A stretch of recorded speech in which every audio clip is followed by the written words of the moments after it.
afternoon or good evening, depending on what time you're listening to. Welcome to another closing bell for the week ending 11th of October. 2013. That's right, 2013, 11th of October. Now, looking back at last week, as I said before, my notes on October 4th, I did say that it is likely to be a base building at 70.70 for the next up break and breakout on the count of the resolution of the US debt ceiling, and it did. Okay, market broke back up to 1786 because last week when I look back my notes here, it is 1776. So VSA does work again, time and time again. We did say that we probably seen the bottom. Let's go back to the chart here. Uh, Hello. Oh, Maybank. Okay, we'll look at Maybank. Okay, this is where we are last week on the 4th of October. We have seen with this little tail here at 1760. We have seen the low of the market at 1760. So that market is looking to revert back, and we did have the nice breakout in here. Possible test. Now at the same junction too, we did mention that the market cannot break below this 1760. If it does, then we are looking more to the downside level here. So it's very important at that time. We don't want to see that, and it did not happen too. Having said that, word of caution too. We do have this one up here, two, and also a three. 1, 2, 3 triple top in here. Would this eventual breakout happen? Breaking it up here. That is also a good sign to see whether we will see that breakout or not. Okay, so this is going to be interesting to see whether will we see this breakout. If it does, it will be the fourth breakout that we will have it here. Okay, then let's come back to it. Now on the small cap, on the mid cap in here, let me just drill down here and check it out. Like if you can see here, we already break out. We have a nice 18-day line change as of Thursday. So that tells you also we have cluster of closes in here, this breakout.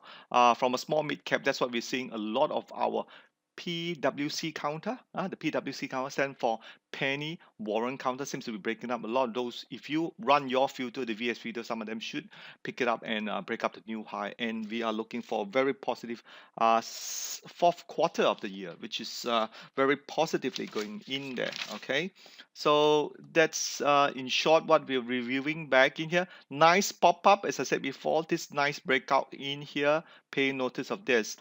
This one is also partly due to short covering too. This little pop up in here because a lot of people did went short last Thursday, and they're saying, look, this US debt resolution is going to be bad, and what's going to happen is they may default their loan. So a lot of people take short position. So the short did not happen. Now they have to cover back and such that the market move higher.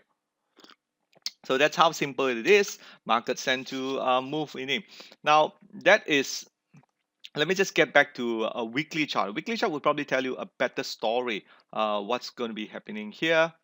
Let me switch to a weekly chart. Right, there you go. You can see.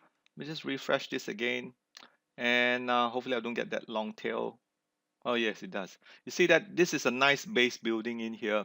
It did try to break back at the 1801, 1805, but once this resolution of the funds, US debt ceiling has been resolved, we would see this thing just break out in here. So be prepared and be warned. You've been told that this market is going to go higher than lower. We have this nice tails in here, which everybody thought that things is going to be going down. Now, on the positive side, the CIMB report also report that a very good IPI report, which stands for Industrial Production Index, that may point to a better closing Q3 2013.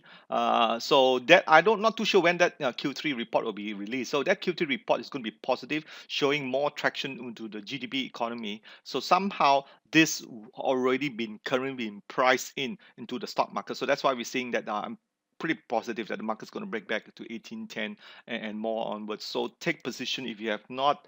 Don't be too negative in it. On our side, we are already started to buy for a lot of our clientele. Okay, so that's on a weekly basis in here.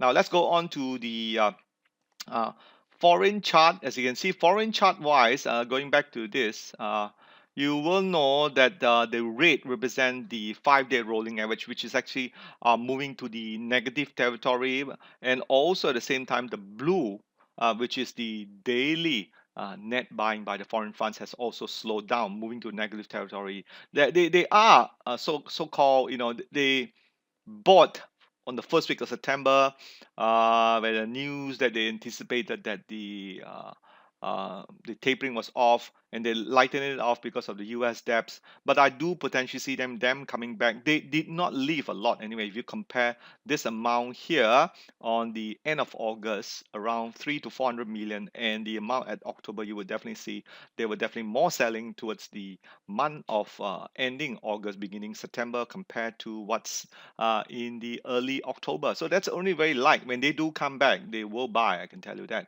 So at the same time, let's look at the VSA chart for both Malaysia and Singapore. You can see we do have the green arrow bar right at the bottom here, supported at 1770. That is why we are looking at the sign of strength, a little bit of background being built into it. At the same time, also for the Singapore side, just above the 3100 level in here, the SGX does show sign of strength with the green markers in here, which is actually put in manually by myself, as I have a good feel of how the market is